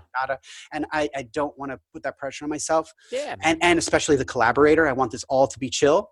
So I started focusing on that and just writing out like vlogs every week on that and stuff. So this week I get to finally tell everybody this week's song is a new song. So I'm really excited about that. And another thing I really want to talk about is that I hit over 100 followers on my YouTube page the other day, Yes. which means I was able to make a custom URL. Nice. And when you put music out on YouTube, it is really hard to grow a following. Yes. It's really easy when you make like even anything clickbaity, even like how did I mix this song? I bet you once I start doing other videos, it'll probably grow much quicker. Oh, but yeah. just as like an artist putting out music videos, it was very difficult. Yep.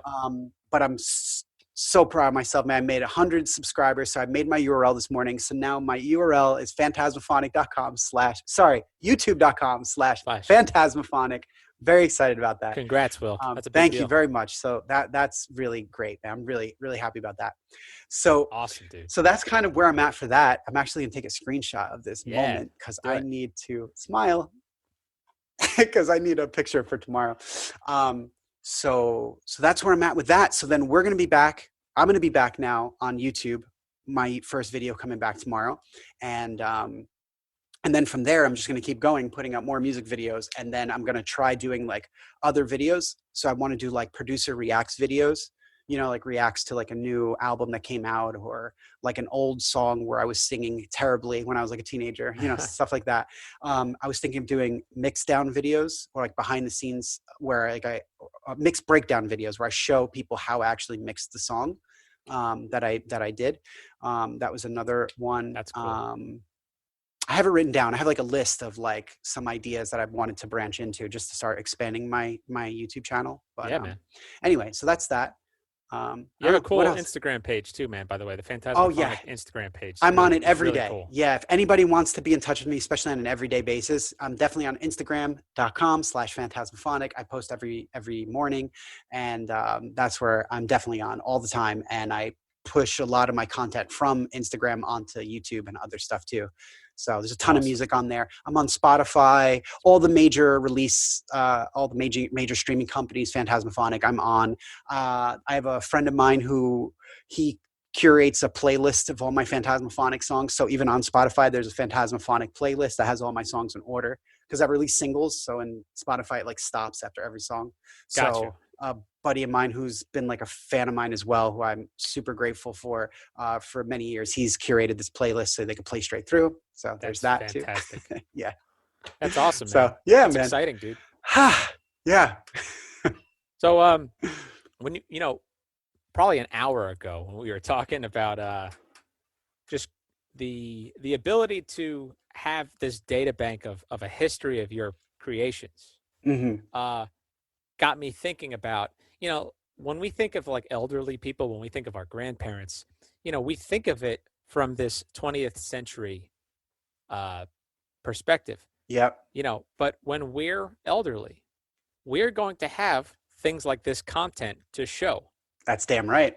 And, like you showed me, actually, it was really cool because we were on the phone talking one time and we were talking about music, that MIDI music that was like maybe mid to late 90s or something like that. And I mentioned the video game like GoldenEye, right? And then you were like, oh, dude, I have a whole folder of things that I used to used to create music with those sounds, right? So that's an example of something to me. Now, this is me as like a fan of PhantasmaPhonic.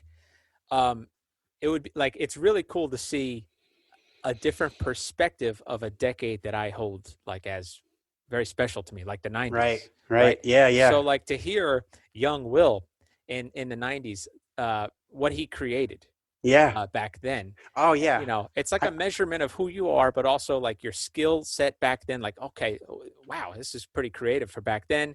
It's just a really cool in depth. I like the in depth, yeah. detailic nature of the content that I like to absorb. So, Yeah, yeah. so this is something that you're creating a cool future for your kids, for your grandkids. Yeah, If you yeah. if you choose to, for your Right. family members, right? So your friends, I think it's fucking awesome, man. Well, when I was producing and recording bands for a living every day, one of the things I used to tell people is we're here to archive what you believe is your biggest gifts to the world. You know what I mean?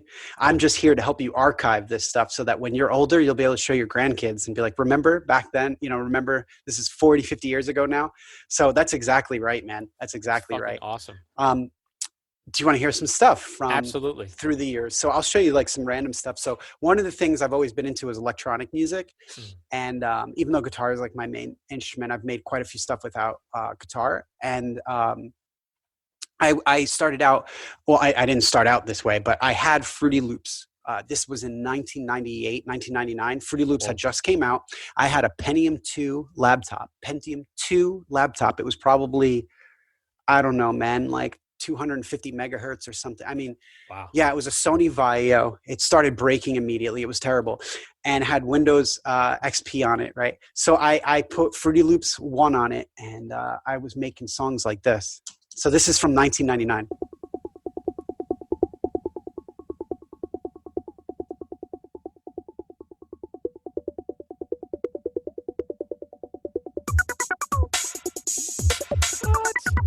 Yeah.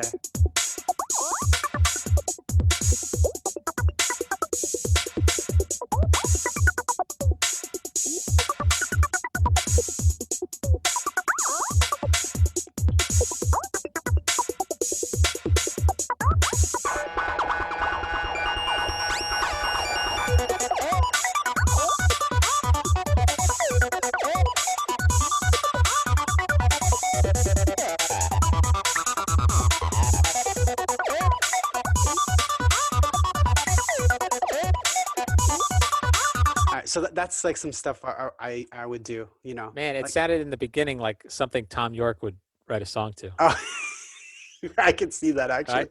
right? Here's other stuff. I made this maybe in 2000, 2001, maybe, right? Totally different now. Ready? This is like acoustic guitar.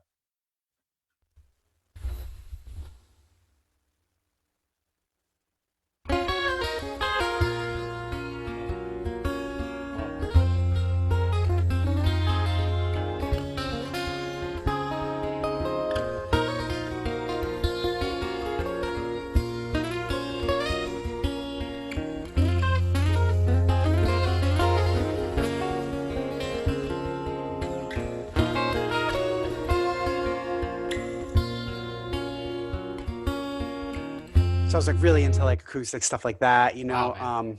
I let's hear see the what's production in that too. thanks. Yeah. That was an acoustic guitar with like one of those Pizio pickups, right? And it went into, if I remember correctly, an Alesis compressor, like one of those like really common ones everybody had back then. It was like $150 guy. It was really Wow, man. good, really good. Um, here's something. Let's see. Let's see. I have stuff with vocals. If you want to hear me sing. Yeah, man. All right, here's something I did like a long time ago too. It's like probably from 2008 or so.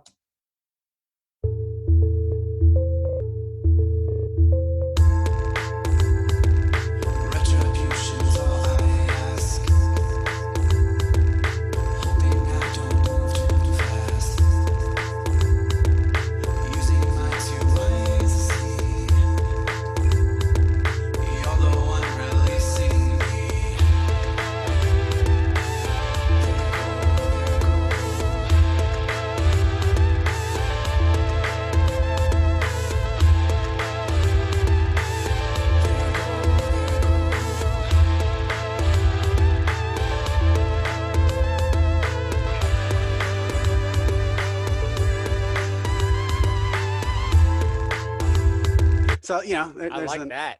That's cool, cool, cool, man. awesome, awesome, awesome. Um, yeah, moody stuff. It's always like I like making moody music, Yeah, man. obviously. It's like another old jam. When did you do this one?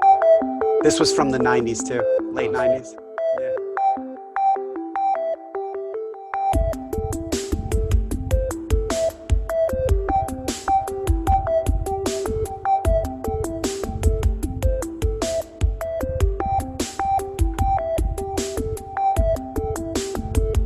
Let's see what else I can show you. Here's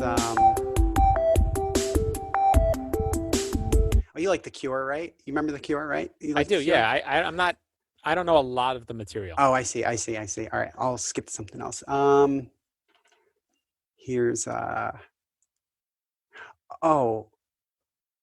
I also do like soundtracks for like documentaries and stuff. There's a Oh, buddy of sweet. mine. His name is Billy Tooma, Tooma. Excellent, excellent guy. This guy's super cool, and he makes documentaries.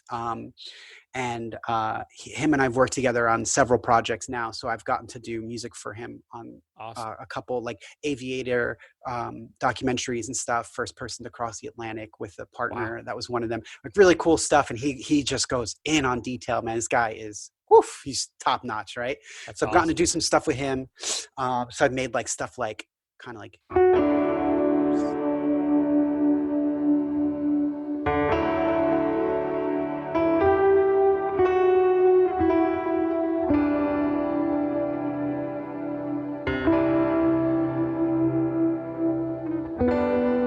just real chill. I've done Yeah, stuff man. like this with him, like string stuff. That's not it. Is it this one?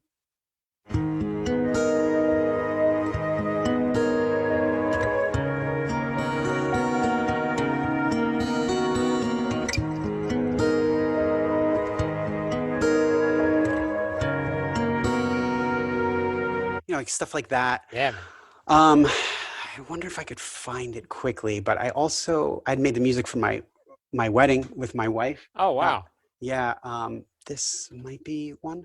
This is one of the songs.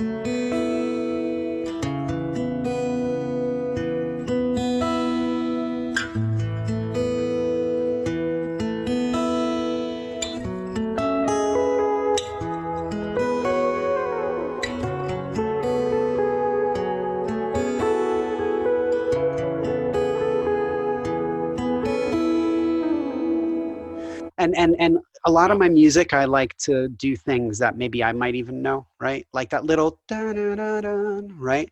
That melody is derived of a melody that the guitarist in a band that I was in high school had come up with from an old song that it was like this little and you know what I mean? So like sometimes I like putting these little Easter eggs in my songs that even I might be the only one who even knows what I did there. You know You what know I'm what that saying? means, man? You're a composer.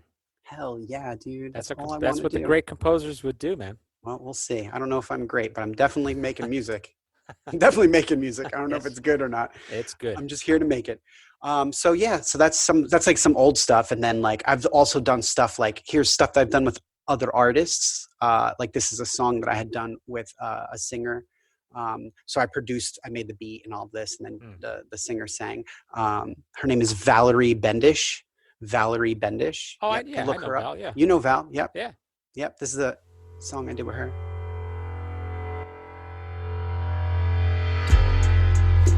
He says he loves me, maybe always has. His super baby, and I'm down with that. We get high, Whoa. Yeah. high on the moment. Always telling me he loves it, and I always show him that he's mine. And I just can't help it.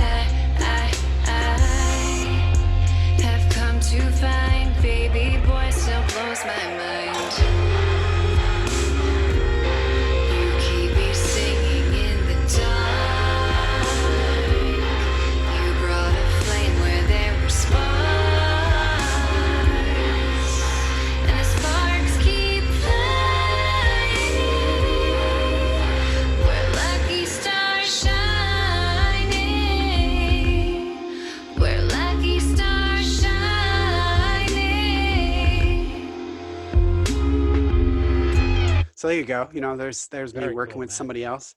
I could even show you. Here's like another song I had done. This is a friend of mine who used this as an engagement song, and they sent me. Was it this? Nope, nope, nope, nope. Was it this? Nope, nope, nope. They sent me this.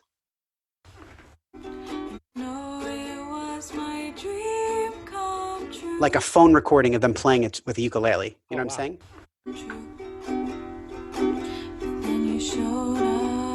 Right? So then I took that and then I came back with this. This is the instrumental. Right, so I made this whole song around it, and then this is what it turned into be. I'll just jump around a little. When I was a little girl, I dreamed of you. Like a Regina Spektor type thing. And when I grew up, I didn't think that you could come true. But then you showed up before my eyes.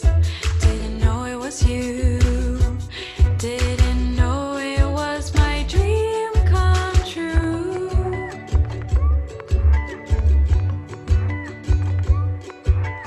When we met, I couldn't help but get close to you. I didn't think you noticed that my feelings grew. But then you found out. What could I do? Tried to hide it all, but I just fell in love with you. You like it? I love that, man. Cool, cool. That was a cool. All right, I love that. Cool. Lot. I like Awesome. that a lot. Awesome. Awesome. That's great, dude. Wow. Yeah, man, just tons and tons of stuff, man. Like my wife and I, we made Christmas music. Have you heard any of these? No, I don't think I have. So my wife and I, we were making covers of Christmas songs like Silent Night, but in the minor key. Ready?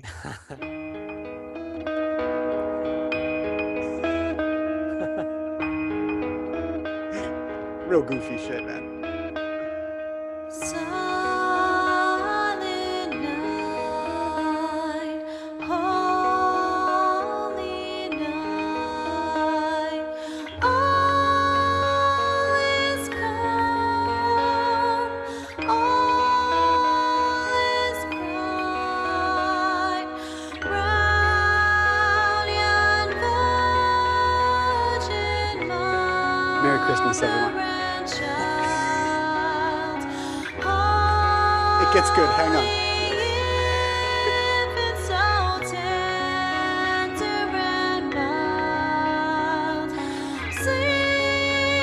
All right, it's a long intro. It eventually gets to this.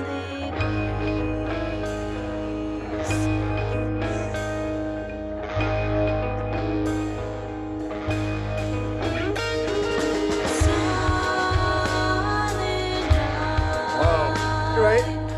Do you know Casey Lee Morgan? He's the drummer on this. He was part of the Jersey scene for sure.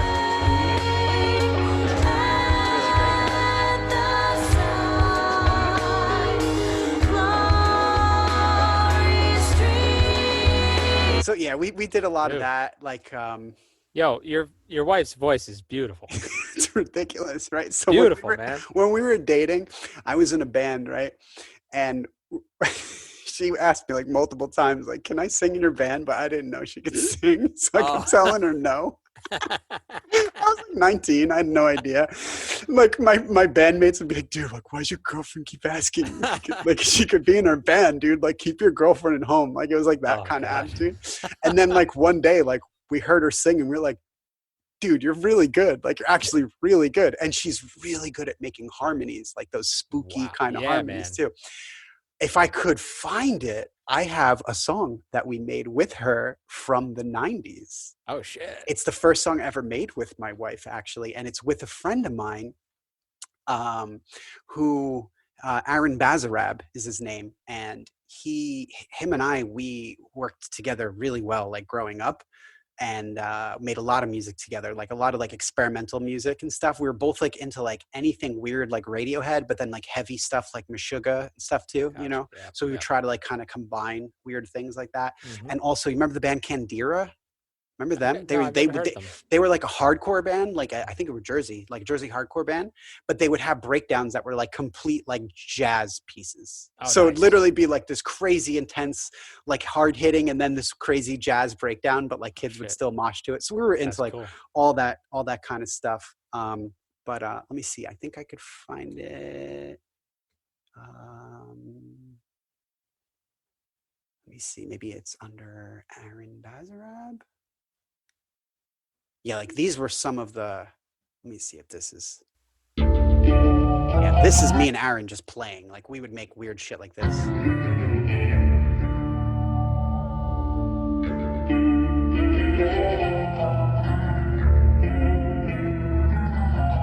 Like just really strange stuff we were always after. I want to find this song for you guys though. Is it under Kate?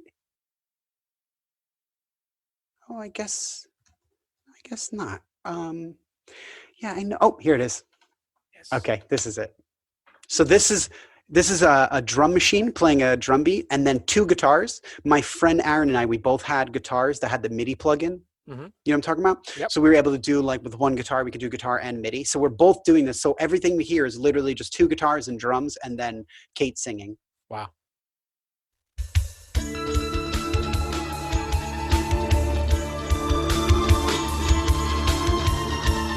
She's gonna hate me that I'm playing this on this, but I don't care.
Oh man, really weird. It's like no real instruments. It's like like it, dude. noises and That's bips cool, and man. boops.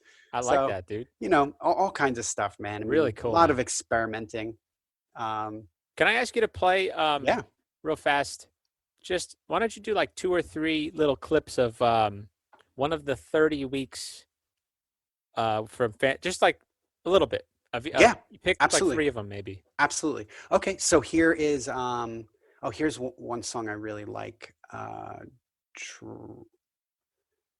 Actually, I'm going to show you this. This is the song that started it all. This is the song I made in 2018, and I was like, I'm going to start PhantasmaPhonic. That's this song.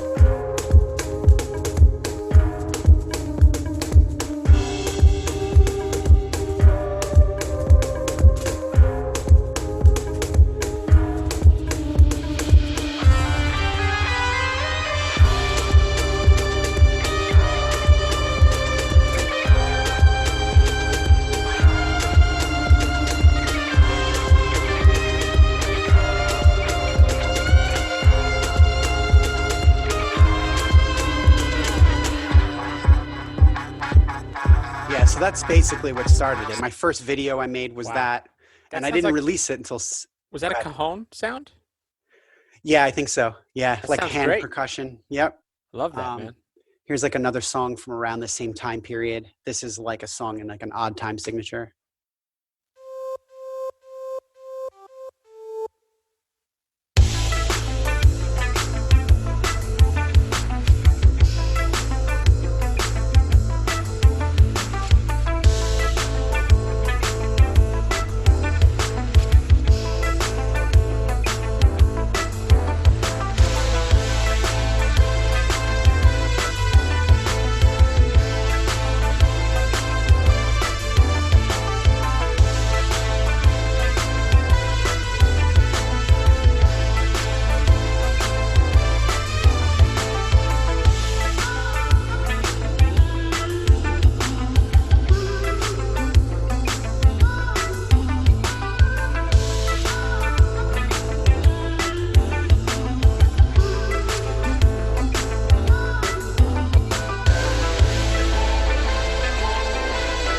it just keeps going. But that's definitely, another one of my jams.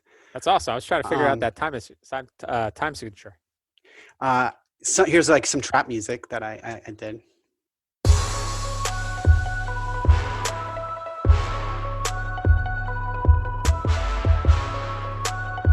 And the brass has guitar going with it, or in the chorus it does.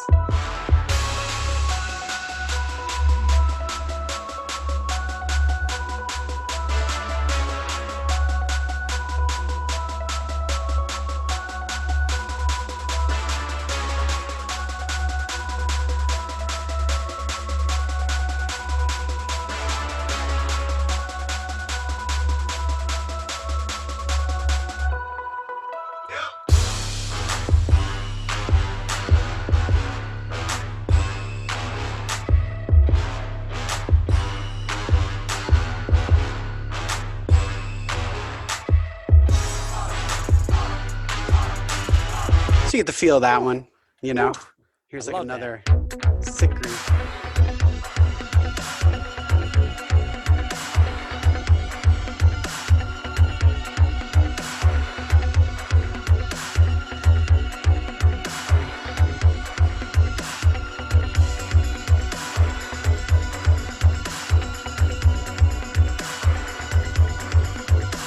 And then here's something totally rock, totally different.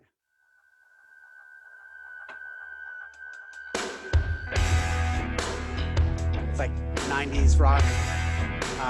Check this little bridge out. I'm really proud of this bridge.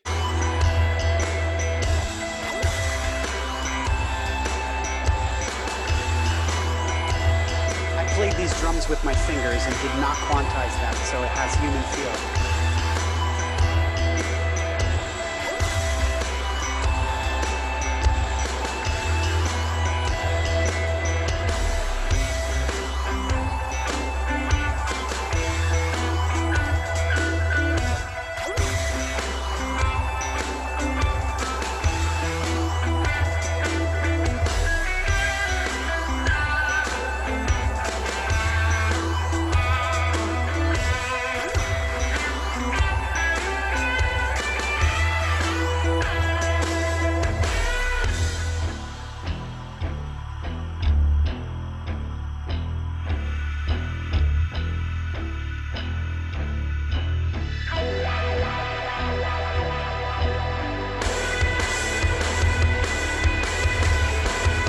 So, there's That's that cool, one. man. Really good. Yeah. I mean, I really hope people come check out my channel, man. There's all kinds of stuff. There's like a lot of like dancey stuff, like groove stuff. A lot of my stuff has grooves, different backbeats, stuff like that.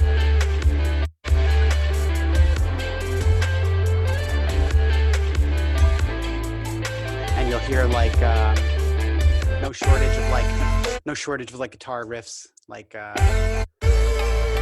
here we go.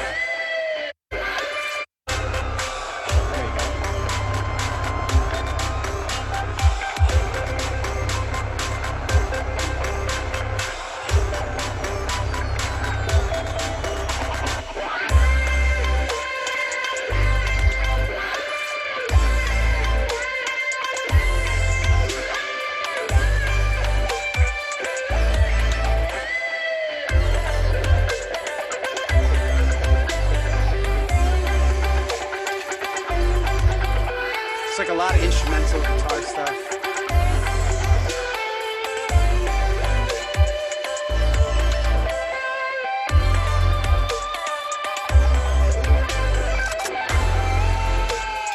So you get the point, Yeah, man.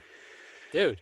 Yeah, there's all kinds of stuff, man. It's, it's like an island thing. This will be the last thing I'll show you.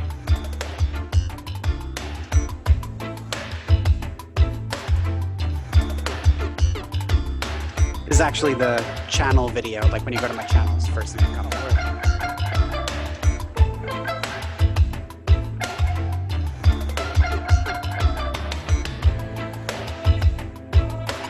All right, so, that's about it.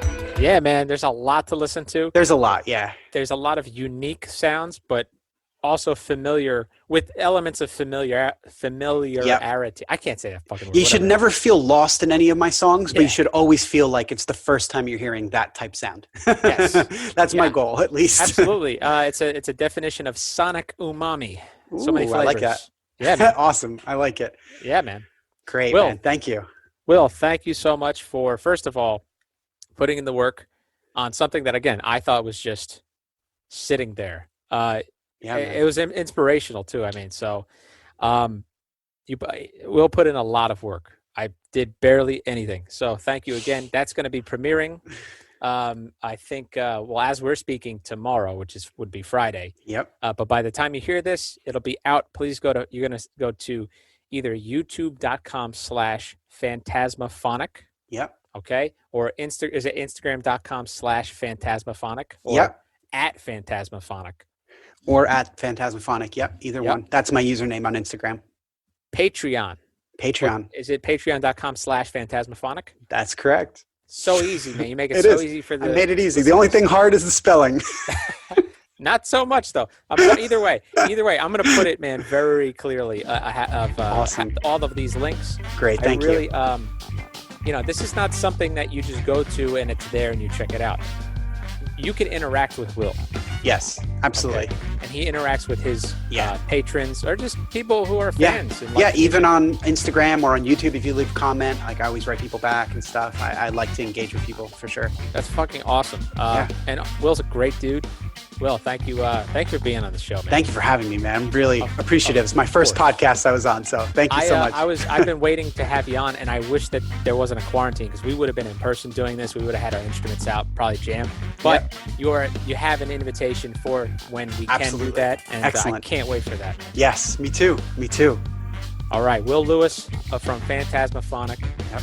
Check out all the stuff. It'll be in all the stuff on the page that this podcast is on. Thank you for listening to Badum Biz. Thank you, Will. Thank you. Take care, everybody. Bye.